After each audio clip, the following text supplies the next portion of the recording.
क्या आपको पता है कि सरकारी अस्पतालों में जो ओआरएस घोल की एक पुड़िया आपको दी जाती है, बाजार में उसकी कीमत सिर्फ 2 या 2.5 रुपए है, लेकिन सरकार उसे 15 रुपए में खरीद रही है। ऐसे कई सामान हैं जो सरकारी अस्पतालों में कई गुना रेट पर खरीदे जा रहे हैं, कुछ तो 500 गुना ज्यादा रेट पर। दिल्ली में इस महा घोटाला का पर्दाफाश किया है दिल्ली भ्रष्टाचार निरोधक शाखा ने और ईडी ने। कई अधिकारियों और दलालों सहित कुछ कंपनियों के लोगों को गिरफ्तार किया गया है, लेकिन लोग सवाल उठा रहे हैं कि करीब 700 करोड़ का ये फर्जीवाड़ा बिना किसी बहुत बड़े हाथ की मदद के नहीं हो सकता। वह कोई नेता हो सकता है या मंत्री हो सकता है, वह दिल्ली सरकार से जुड़ा हो सकता है या केंद्र सरकार से जुड़ा हो सकता है, या फिर कोई बहुत बड़ा ब्यूरोक्रेट हो सकता है। क्योंकि फाइल 700 करोड़ की फाइल कोई छोटे मोटे अधिकारी नहीं निपटा सकते हैं, जरूर उनकी नजरों से गुजरी होगी। तो फिर उन्होंने इस फाइल को नजरअंदाज क्यों किया, उसकी पड़ताल क्यों नहीं किया?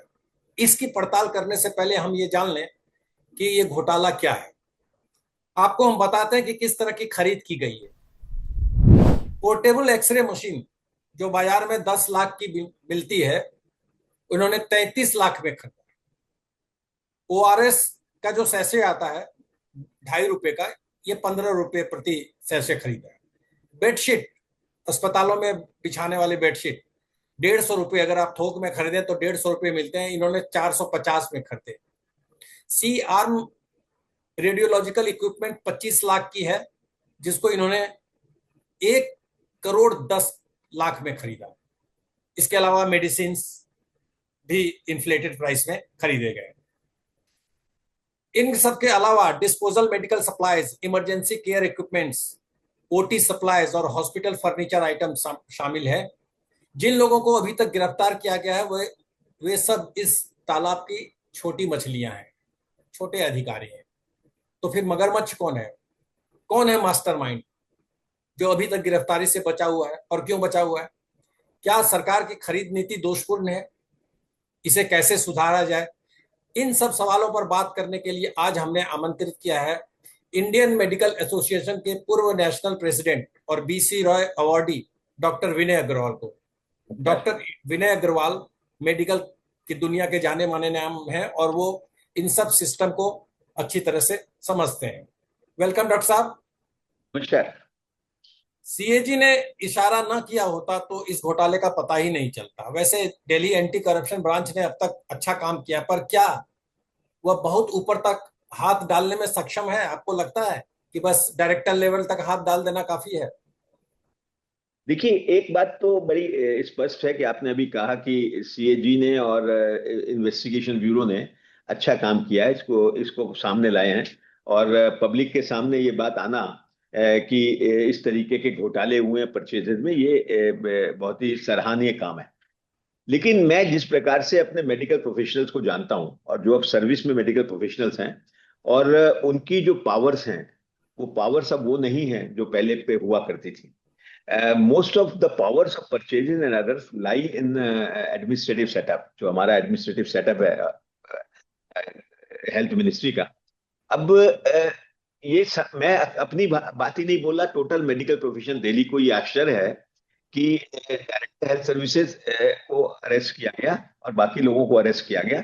मैं सिर्फ डायरेक्टर हेल्थ सर्विसेज के बारे में बोलूंगा, तो मैं साइड पे रखते हुए, लेकिन क्या वो अंतिम अफसर है जिन्होंने इसको सारा सैंक्शन किया, जो इसमें इन्वॉल्व है? ऐसा नहीं है।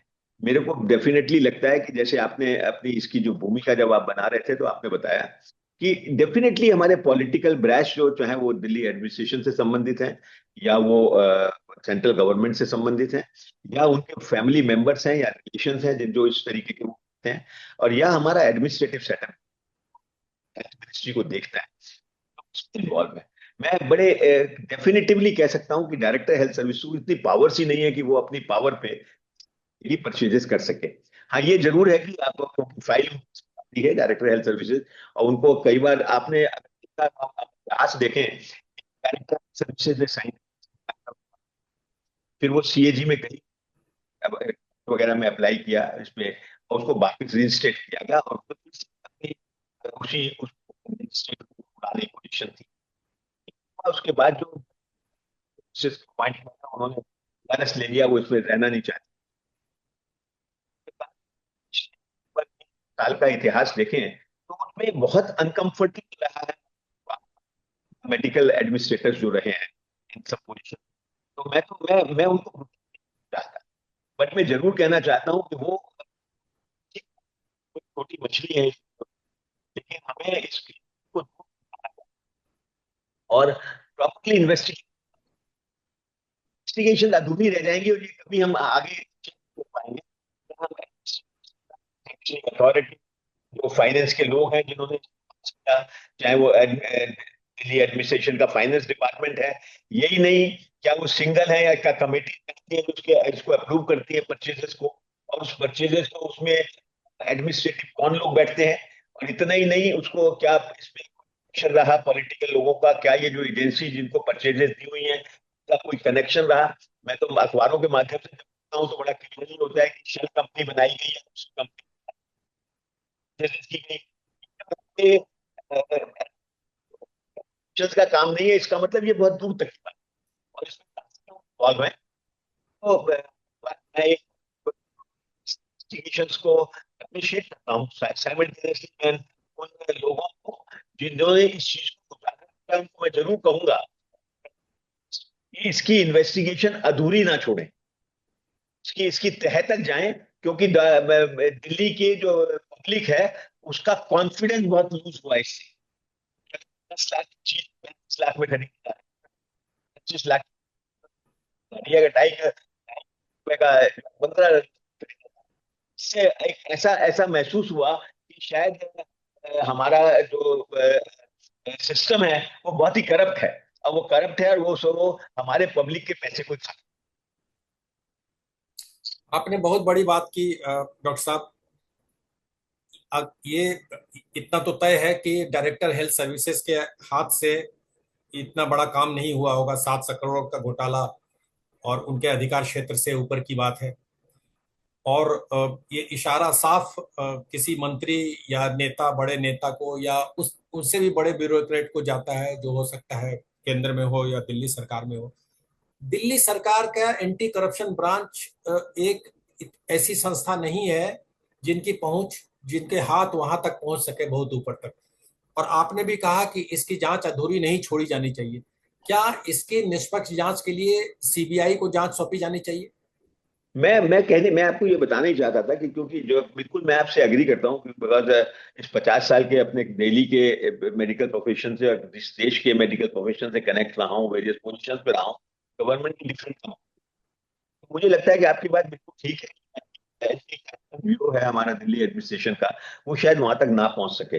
और मैं मेडिकल प्रोफेशंस की तरफ से, मैं आपके चैनल के माध्यम से मैं ये प्रार्थना करूंगा, ये रिक्वेस्ट, पूरी की पूरी इंक्वायरी को, अगर पब्लिक का कॉन्फिडेंस गेन करना है तो इस पूरी इंक्वायरी को सीबीआई को दिया जाए, और या किसी हाई कोर्ट जज के द्वारा जो एक इंडिपेंडेंट इंक्वायरी बैठाई जाए इस पे, क्योंकि ये छोटा इशू नहीं है, ये बहुत बड़ा इशू है। अभी तो कुछ चीजें पकड़ी गई, और ये ऐसा नहीं है कि इसमें अभी तक समाप्त हो जाएगा।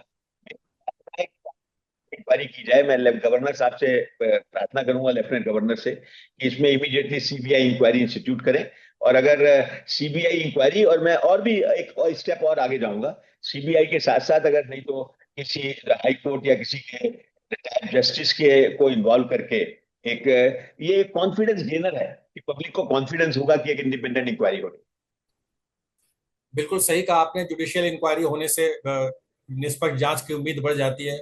और जैसा कि आपने कहा, वैसे भी सरकारी अस्पतालों के प्रति लोगों का विश्वास अभी जम नहीं पाया है, बहुत खराब है, उनकी क्रेडिबिलिटी खराब है। अगर सरकार अगर निष्पक्ष निर्णय करे तो क्रेडिबिलिटी बढ़े। सर, हमें ये बताइए कि प्रोक्योरमेंट की पॉलिसी क्या होनी चाहिए आपके हिसाब से, जो पूरी तरह से ट्रांसपेरेंट हो? है।